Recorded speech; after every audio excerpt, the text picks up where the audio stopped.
Welcome to another edition of Believe in Giants. Bob Popo, along with two-time Super Bowl champion Carl Banks. We promised you that post-draft we would bring you another edition of the Papa Banks podcast. And here we are. And Carl, we got a very special guest. The general manager of the New York Giants, Joe Schoen, joins us here on Believe in Giants. Joe, welcome to the program. Your first foray into the Papa Banks Believe in podcast. We appreciate you taking a couple minutes to join us.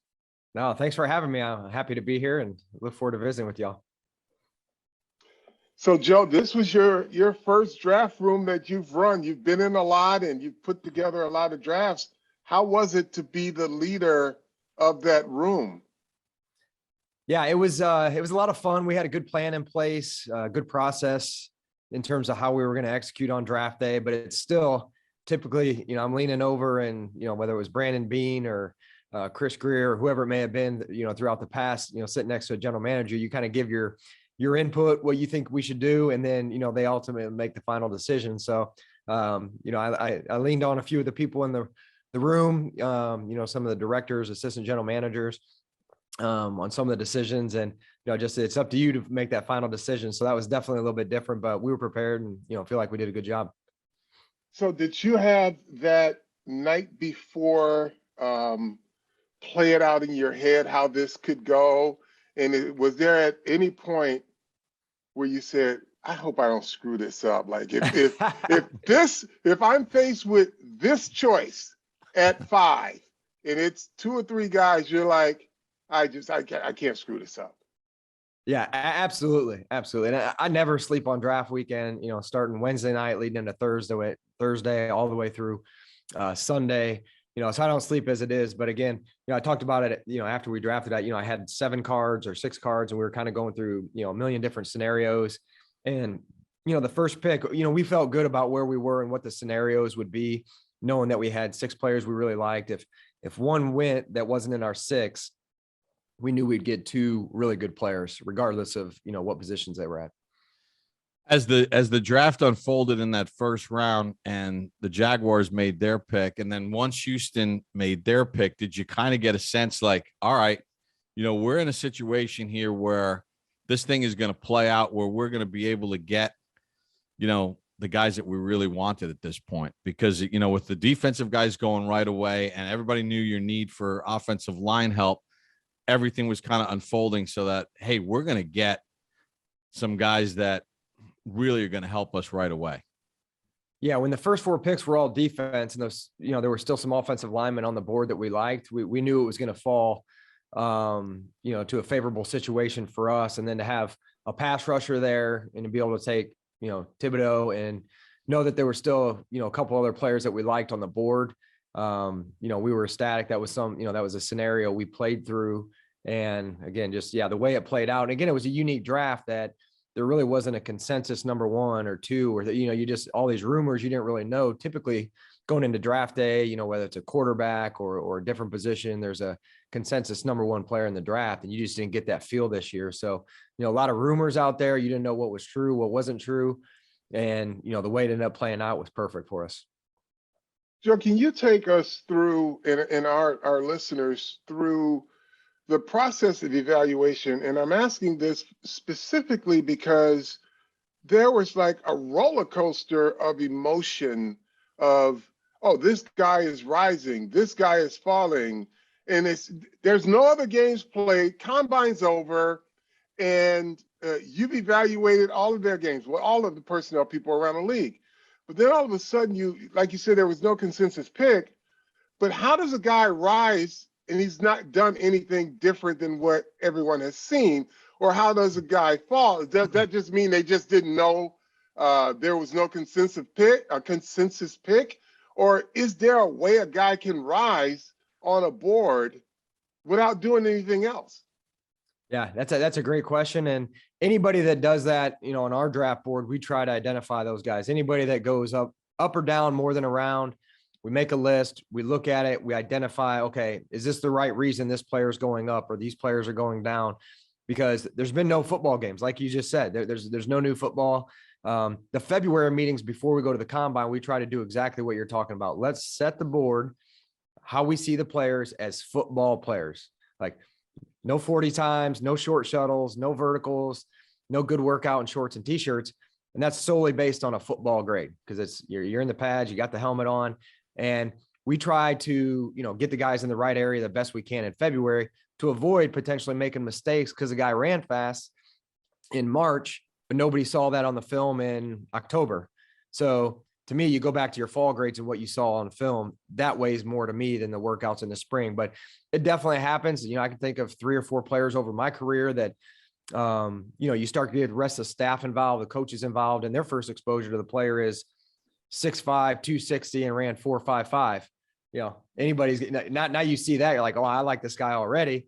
So your mind's a little bit skewed when you put on the tape where, a lot of times, my scouts go in the fall or you throw on the tape in the fall. You don't necessarily always have verified measurables. So you really got to evaluate them as football players. So I like to lean back to the film and the grades in the fall more so than the spring. It's part of the process and, we get it. These guys run fast or test well, but to me, it goes back to the football. The prevailing theory going into this draft was that, in the middle rounds, that there was a lot of value in that scenario. And there were certain teams that certainly believed in that. Before you made your second round pick, you moved back and you were able to get more picks. Was that sort of a feeling that you guys had in your room too, that the value in the 3rd, 4th, and even 5th round in this draft was really strong? So if we can get as many swings at it and as many picks, it would be advantageous to us at this point?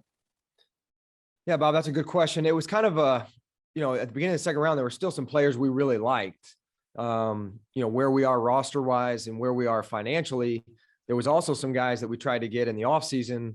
Again, where we are salary cap wise, we didn't have a lot of money. We didn't have a lot of resources to sign guys. So even depth players we were trying to get, whether it was a 3rd or 4th safety, a 5th corner, like we would lose out on some of those guys because we didn't have the resources. So by getting more picks, that put the ball in our court. We were able to add some players that we thought would be really good depth players for us with some upside to potentially develop into starters. So yeah, we needed some frontline guys, but we also needed some young depth that we could, backload the roster with and develop those guys. So yeah, getting extra picks, a couple extra bodies going from 9 picks to 11 was something that was definitely attractive to us. Can we go to the top of your draft and just Evan Neal? What did you like about him? Okay, and then this is again kind of a beauty pageant where there are 2 or 3 guys that were rated pretty high, but does system fit factor in, or is it certain guys are so good he's going to work in our system? Yeah, I think both of those go into account, especially when you're talking about the 7th pick in the draft. You got to work through all that stuff. But I saw him play live early on. I guess it was later LSU this season, and I mean he's a mammoth human being. I mean he's a big kid. He's 21 years old. He's long. He's tough to run around. And then he's playing against the best competition in the country. In the SEC, 3-year starter, 3 different positions. So the versatility he brings as well. And again, you're talking about a 21-year-old that's only missed 1 game in his career. So, smart, tough, dependable, doesn't miss games, young, high upside, and really good reviews from, everybody in the Alabama program. When you go there and, talk about the kid, the word alpha comes up, leader, toughness, all those things. And you start adding that up along with what you saw on film, the versatility, and just a guy we're really excited about. And we do think he fits our scheme. And, we had this conversation over time. A lot of teams think the traditional right tackle, because teams are right-handed, they run right more. So you want the run blocker, left tackle, traditionally the better feet. But, now these rushers are, going right and left. I know when I was in Miami, Cam Wake was always on the left side. That's where he wanted to rush from.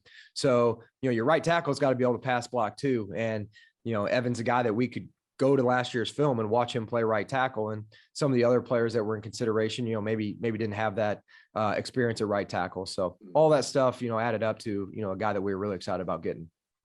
Do you think that fans and media at this point, Joe, haven't really caught up on that concept of the fact that when you think about the defenses that are running the NFL and the multiplicity that happens and the sub packages and the various packages and the way offenses are looking to attack, spread out much more, and not as traditional as normally is the case, if people kind of look past that point of the rushers are coming from everywhere. Like if you can't pass protect, you're in trouble no matter where they put you on the offensive line.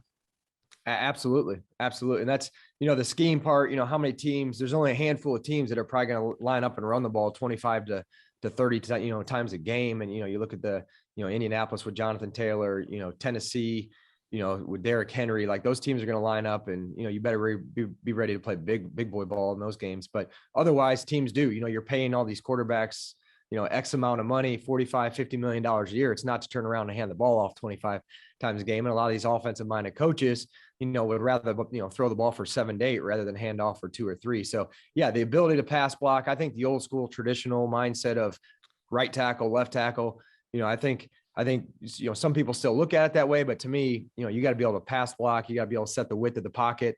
That's a priority in our scheme. And, again, that's just kind of where the game is going. Instead of lining up again and running the ball a bunch each game, people are going to throw it around. It's kind of ironic though, the two of the teams that you mentioned that we know are going to run the football now with Matt Ryan in Indianapolis, they might be more open to putting the ball in his hands a little bit, but still it's the run game. And then Tennessee just happen to both be on your schedule this year. Yeah, they are. And that's where that's more of a defensive problem than an offensive problem. So, and we're talking about both of those teams, on the schedule this year. They're both good year in and year out, well coached, well managed, got a lot of respect for their general managers and head coaches. So those are definitely, two formidable opponents that we'll have our hands full with. Joe, I'm trying to save Thibodeaux for last because there are so many questions that have come up post-draft and pre-draft in terms of how you're going to manage economically some decisions that you have to make. Obviously, James Bradberry, you had alluded to that way early, and ownership had talked about it too, that, it may be a tough decision to make because of just the economics. But then the quarterback situation where, I'm not sure how it's a given that, okay, well, when you hit a certain point, you should be extended when you really have a contract. Like the reality of football, if you have a 4-year contract, you have a 4-year contract, right? And it's, obviously you earn the right to be extended, but if you don't, you shouldn't be insulted because if there's work to do and the team says, well, we still believe in you, but we just can't do X, Y, and Z at this point. How do you manage that expectation versus the reality of, hey, he's under contract, so this will afford us to do a few other things, and we get a chance to evaluate a little more too. How does that process work? Yeah, and you're talking mainly about the Daniel Jones? Sure. Yeah. So again, we told Daniel that it doesn't change our opinion of him. He's done everything we've asked him to do since he's been here. He's won games in this league. We have confidence in him. And to your point though, but it's a $22 million investment, okay, that you're locked into. So yeah, you're weighing that. I got a lot of confidence in our offensive staff. I got confidence in the offensive line. I feel like we upgraded not just the frontline guys, but the depth.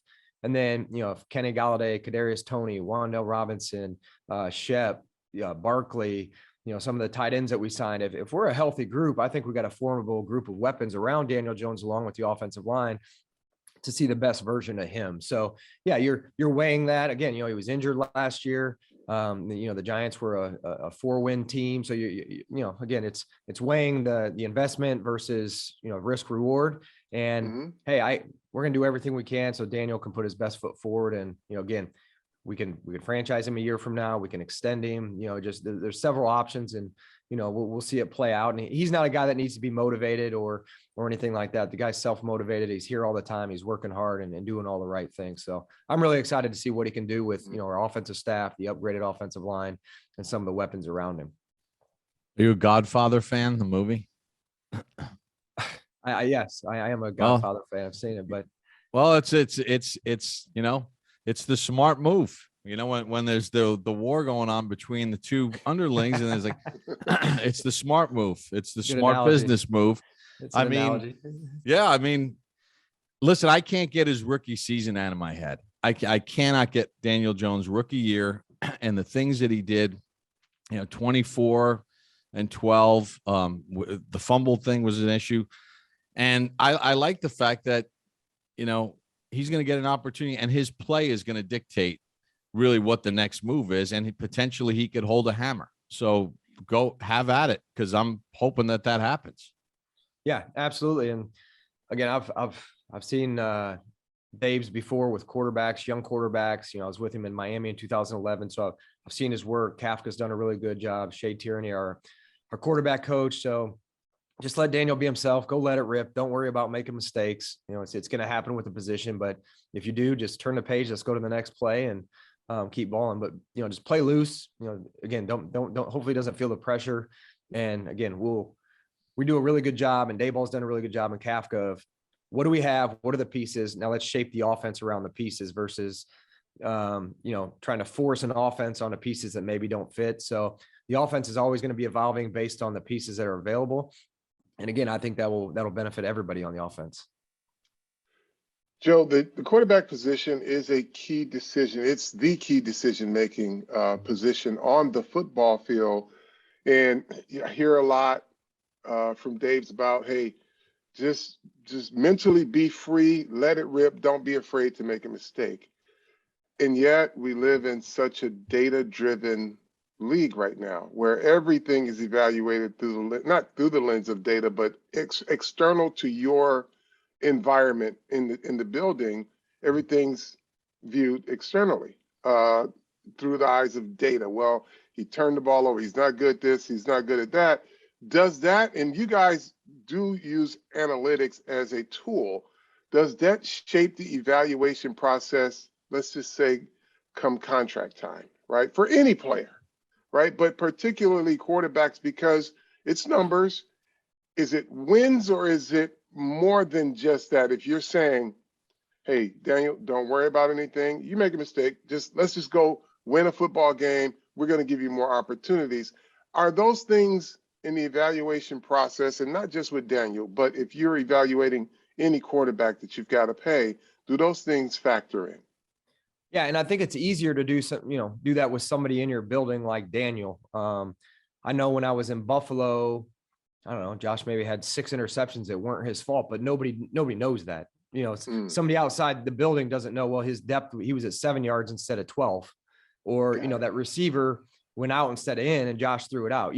So we're going to have better knowledge of what's being asked of our players and how the execution went down and where, again, it's the ultimate team game. 11 guys got to be on the same page. So I think when you're in your building, you can look at the data and understand the why a little bit more, if it is mistakes or why things are going well, or things broke down and Daniel ad-libbed and, made a play with his feet or whatever it may be.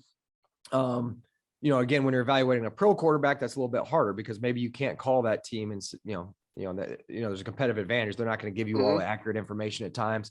And then the flip side is evaluating the college quarterbacks, which, went through an extensive, search, 4 or 5 years ago with the Josh Allen draft. And, you can really talk to the coaches. You can sit down and watch film with the kids. You can really do more research. So it's a guy outside your building, guy inside your building, and then the college draft in terms of where you could get quarterbacks from, all different levels of analytics that you can use.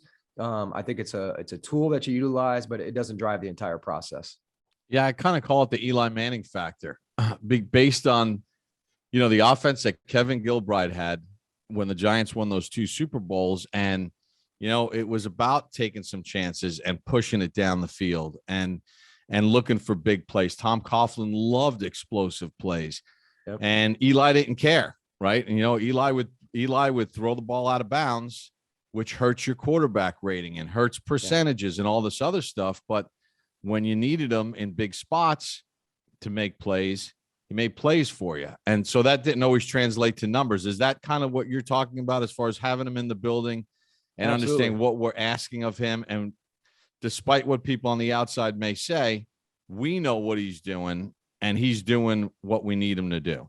Yeah, that's exactly right, Bob. Because we look a lot of the stat, where we get our data from and all that, again, they don't truly know what was supposed to happen on a certain play. We know that. And again, I can think of several games again, just to use Josh as an example, where maybe he threw 2 picks and everybody's all over him, and he's turning the ball over. Well, those 2 weren't on him. I mean, he did what he's supposed to do, and again, it's an ultimate team game.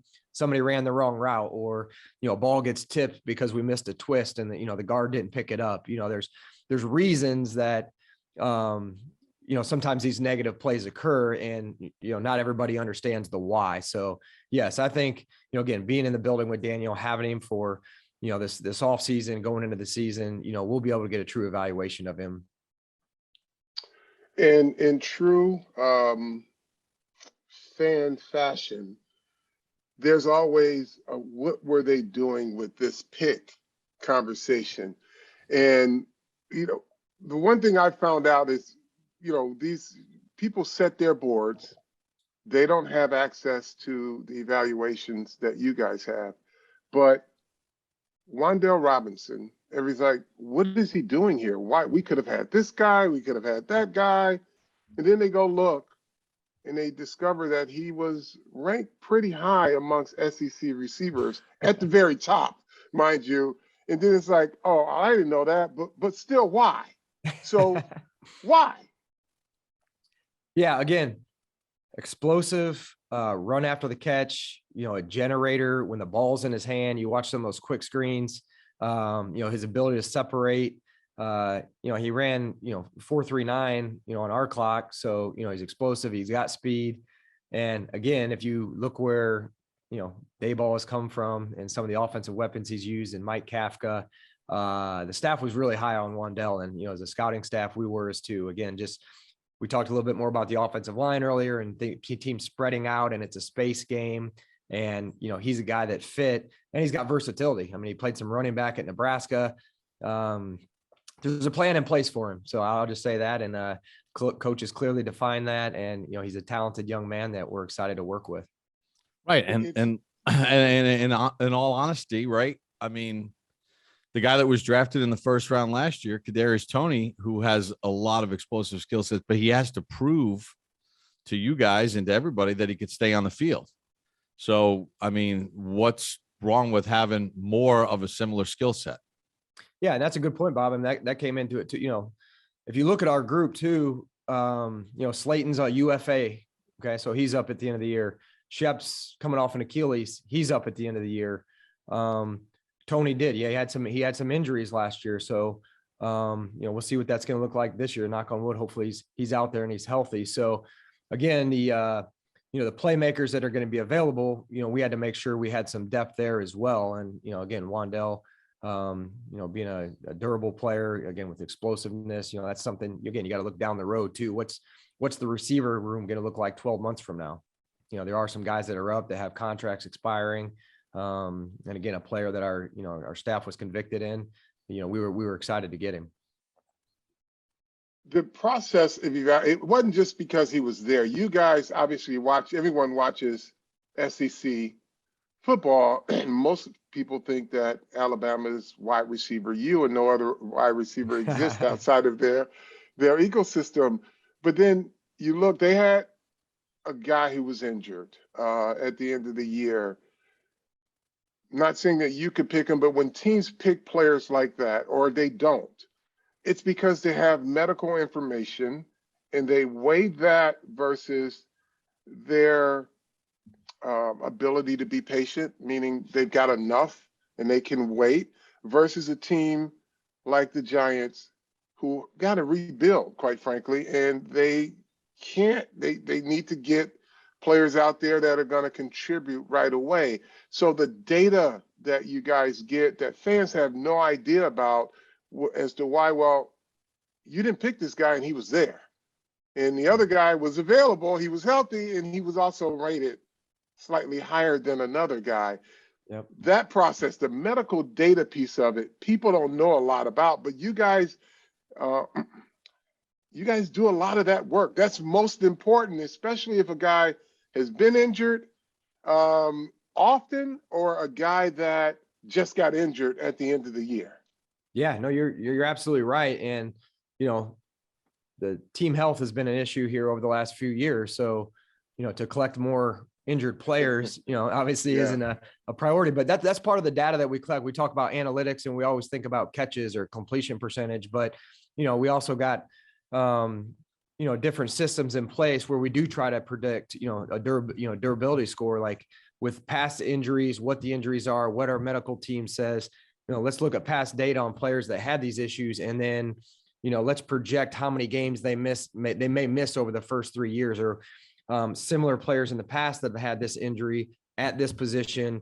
What does their play time look? Again, it's football. It's a physical game. Guys are going to get hurt, but we do try to look at that and predict, in terms of what we call a durability score, what that'll be. So that's important. And Carl, you're right. It's not just injuries. It's, if you're at the school, this guy's never on time, he shows up late, doesn't study the playbook, you can't trust him on Saturdays. Well, those guys may be off our board. Well, why is that guy falling? Well, he's not even on our board because he's not for us.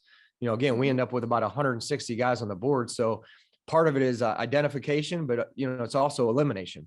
Not everybody's going to fit what we want from a character, a football character, a personal character. Maybe they can't pick up our system, or maybe they don't fit. So durability also factors into that. So you're absolutely right. There's a lot of things behind the scenes that not everybody necessarily totally understands. All right, Carl, make sure you get your Thibodeaux question in. Well, what about him? Like, he's a dynamic guy. I had an opportunity to meet him, but just from a skill set standpoint, very polished. Talk about what made you say, okay, if these 3 players are available, we knew that Hutchinson was gone, that you looked at Thibodeaux against the backdrop of people saying, oh, he talks too much, he's this, he's that. But when he's on the field, talk about why that became your pick. Yeah, to me, just watching the kid over the 3 years, again, he came in as a high recruit. So when you'd go through Oregon, he would stand out on the field when you're not even watching him. Like, he would just jump off the screen. So, to me, is his size, his length, he can play the run, he can set an edge, he can get out of trouble, he can rush the passer. He's got multiple moves. He, during the time we were visiting with him, his rush plans, how he studies film, how he sets up tackles, because this guy's a finisher. When the game's on the line and you got to have a play, like, this guy has proven the ability to close out games. And, to me, that's a big part of it as well. So I like the player, and then spending time with him. Yeah.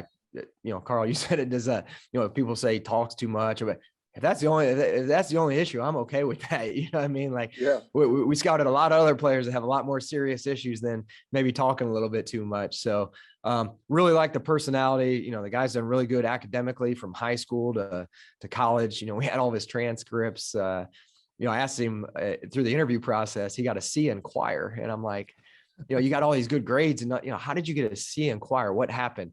And he had no idea. We knew this about him. He's like, and he remembered, he goes, oh, you know why? He goes, because we had to go sing at a local, I can't remember if it was a church or a parade. He had to go sing somewhere off site, but it was on a Friday night, and that's when they had a football game. He goes, so since I didn't go to that and I chose football, I got a C in that class. But in the spring, when football was over, he improved his grade. So, again, he's always done well academically, never been in trouble. Really good reviews from Oregon and high school and all the research we did on him. And you guys will see, he's a really likable kid, and, also a really good player. And, Carl, you got to spend time with him, when he came through. I think that was important to get him around you and, Strahan and, just some of the other giant greats. And, again, you're not to put words in your mouth, but the feedback was positive from a lot of the people that spent time with him.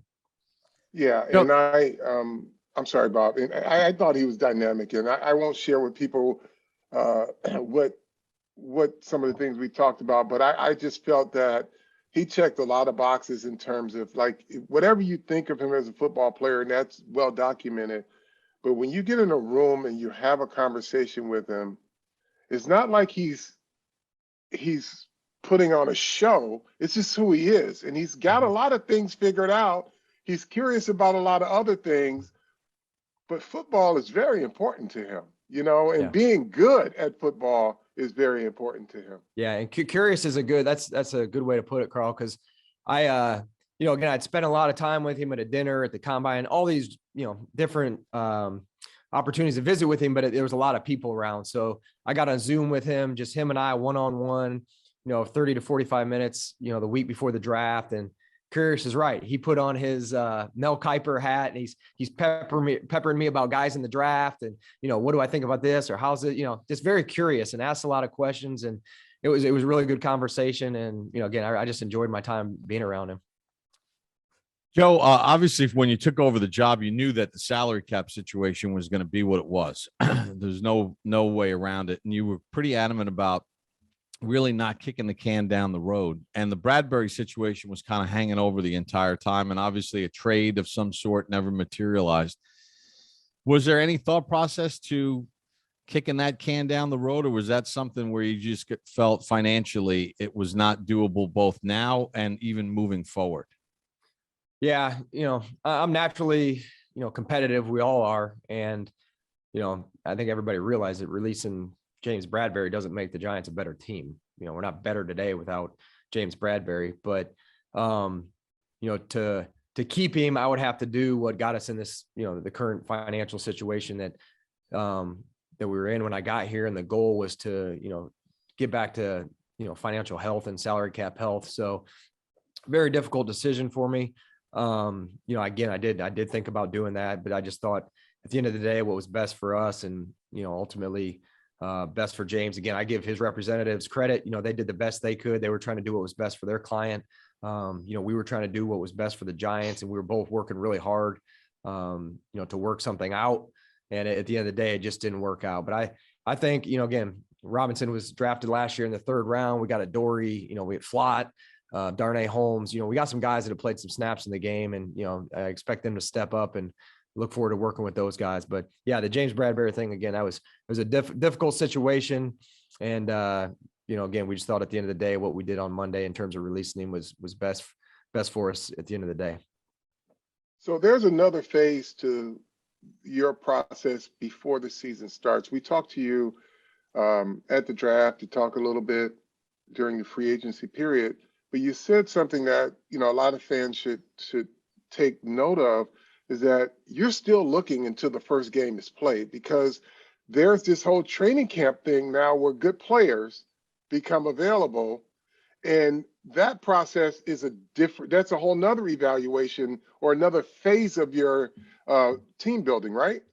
Yeah, absolutely. Absolutely. And we have a rookie minicamp starts tomorrow, and we have a couple of veteran players that we're interested in that are going to participate in that. So we're always looking. We're going to have a couple of workouts next week. Again, whether it's player 85 to 90 or 80 to 90, wherever they fall on the roster, we're going to continue to look better.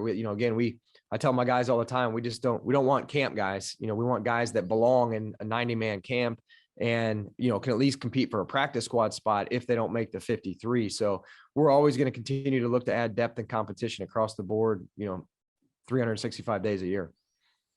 I'm not familiar how it is in a lot of other buildings, and I just have 2 more questions for you, Joe. This one is the fact that Carl was in the building and had a chance to meet Thibodeaux, the fact that Michael Strahan is in New York and can come through, and Amani Toomer's around, and then, O'Hara and Neal are always around, and Antrell Roll will be around during the season. How important is it that these guys that have all been part of those Super Bowl trophies that are everywhere in the building are around as resources, whether it's for you guys in the front office or the coaching staff, or just for the players to be around these guys? Because I know not every team has that luxury. Yeah, I think it's awesome. I grew up watching all those guys, so it's really cool for me being a fan. Eli's around too. Lawrence Taylor was in the building yesterday. Otis Anderson, these are all. Phil Simms will be during the season too. Yeah, exactly. Met Sean Landetta. Again, these are all greats that I grew up watching. But I think it's really important. The history of the team, the history of the franchise. I think all that's very important, and not all of these. Again, when we're going through the draft, some of these, like, oh my gosh, this kid was born in 2001. We're looking at some of these birthdays. So some of these kids aren't necessarily, aware of all the history of the New York Giants. So I think to educate them on the past, that's eventually where we want to go and create our own history. But they need to be aware of it and understand what it means to be a Giant. And once a Giant, always a Giant. And make sure they understand the history of the game, the resources they have. These players have had success, and went on to, you know, be successful in life as well. You know, I was with Justin Tuck the other night, another example of, you know, a guy that came through, played for the Giants and has a very successful career now. So, you know, they can look at those guys and say, okay, hey, I'm going to have this playing career, but I can also, you know, leverage the ability to be in New York and all the, you know, the resources that we have for life after football. But I think it's been great. It's been great for me to meet all these guys that, you know, I looked up to as a kid and were great players, and also understand the history of the Giants. Got another one? You got another? No, just to that point, you know, we're in an era now where, you know, kids talk about their brand a lot, right? And every time I just given my business experience outside of football, I try to tell these young men, well, you should look at this as a brand collaboration. And good brand collaborations are mutually beneficial. So when you walk in the door and you're talking about, hey, I got a brand and I have to do what's best. Doing what's best for your brand is doing best for the brand that you're playing for, especially in New York. You find out quickly that if you're more about your personal brand than you are about sports in this town, it quickly gets exposed. But your brand grows exponentially as your collaboration, your contribution to the collaboration of the Giants brand, it just helps you. You know, you just look at all the players, like a guy like Victor Cruz, who was a nobody, all of a sudden he's bigger than football right now because of, you know, just what he contributed to that collaboration, that brand collaboration. He knew what he wanted to do, but he knew that being a good football player in this town could do a lot more for your personal brand down the road. You nailed it. You nailed it. And I think talking to these young men, you know, a lot of them understand that. Specifically, I know Kayvon understands that, you know, as you're going through all this process and, you know, people think he has all these outside interests. He offered up what you just said with us without us even asking. Like none of that matters if you're not good on the football field. So, and again, it's a different generation, and it's part of our job to evolve and understand. You know, luckily I have a 16-year-old daughter and a 12-year-old son that, you know, I ask them a bunch of questions all the time. What does this mean? What, you know, again, you're just trying to stay up with the times the best you can. You know, you don't want to get stuck in your ways, is because these kids are evolving and they're different, and you don't want to knock a kid or not draft a good football player because you don't necessarily understand who they are and what they're about. And that's part of our jobs. And the evaluation process is, you know, figure out what it really means when you're talking about a brand. You know, there was no such thing as a brand, you know, 10 years ago. We weren't talking about brands in meetings. Well, is that a negative? That's not really a negative. I mean, you look at these NIL and what these kids are getting just to play college football now. I mean, I would need a team too if I was 19 years old and was making $2 million. Like I wouldn't know what to do with that. So, you know, guys coming out of college, they have a team, they have a marketing plan, they have a brand, and they have a plan in place. And, you know, that's different. We got to evolve and learn about it and be open to learning about it. So we don't miss on a good football player for something we weren't aware of. All right. I know that you're running short on time here, and you've been very generous with us, but I know you're also passionate about golf, but you don't get a chance to play golf doing your job. But, you know, end of June, once the mini camps are over and that break before camp, you'll have that little downtime. But favorite places to play? Give me your top 2 places that you've played. Well, I'm actually going to Scotland in June. So one of them happens to be there. Yeah, I would say over there, 2 of them actually are my favorite courses in the world, Kingsbarns and then the Old Course. Unfortunately, we can't play the Old Course this year. We got a little thing called the Open Championship. The Open's going to be there. So luckily I've played it. Some of the other people I'm going with, it stinks because this trip was planned 2 years ago. I actually looked at it the other day, and my initial down payment was in 19, and we're finally getting to go now. So those are 2 of my favorite courses that, you know, I love to play. I went to Pinehurst last year on a golf trip with the same group of buddies, and I really enjoyed that. So I've never had a bad round of golf. I mean, anytime you can get out with good company and hit the ball around, you know, I love to do it. I'd do it 7 days a week if I could. But what's your handicap then? I was at 8 at the end of the summer. I'm at 10 now. So I'm trending in the wrong direction. I got to play to be any good, but, yeah, living in Florida helped me. When I was with the Dolphins for 3 years and I could play year round, that's when it really took, you know, that was my best golf, and living in Buffalo made it a little bit hard to keep the handicap down. And a growing family. And a growing family. Exactly. It's hard to take 4 hours away from your family and your wife when we work as much as we do and try to explain what you're doing and the purpose of it. But I try to sneak out when I can. All right. Joe, we appreciate a couple minutes. It's been quite a few minutes, but we appreciate your generosity coming on the program. It's called Believe in Giants. And we like to end it with hashtag tell a friend, tell a friend, tell a friend. Yeah, tell Awesome, a friend guys. to tell Thanks a friend. for having Thank you, me. Joe. Thank you. Yeah, thanks, Great guys. stuff. Appreciate it. All right. All right. That's the general manager of the New York Football Giants, Joe Schoen. Carl, obviously Joe Schoen, refreshing in his honesty and, kind of talking through all this stuff. It really feels like the Giants are in good hands with an energetic sort of way of viewing things right now. And I think that came off in our interview with him. No, it really did, Bob. And just like you said, his approach to it, he's not uptight, but understands it. But it just feels refreshing. He doesn't come across as the authoritative know-it-all. He's open to learning, but there is a process to everything they do. And that's something that, fans should really start to gravitate towards if the results are there on the field, and it'll kind of erase some bad memories of personnel leaders in our recent past. But you just kind of get a different feeling about him because it is youthful, it is open-minded, and he's putting together something that I think will reflect on the field into some winning stuff, some winning games. And it certainly sounds like the Bradberry thing, as he said, he kind of kicked around the thought of kicking the can down the road, but evidently, whatever the numbers were, he said it honestly, because I don't want to get us back in this situation a couple of years from now, which is why we had to do what we did. I respect that because he said, we're not as good a football team today as we were with the guy on the team.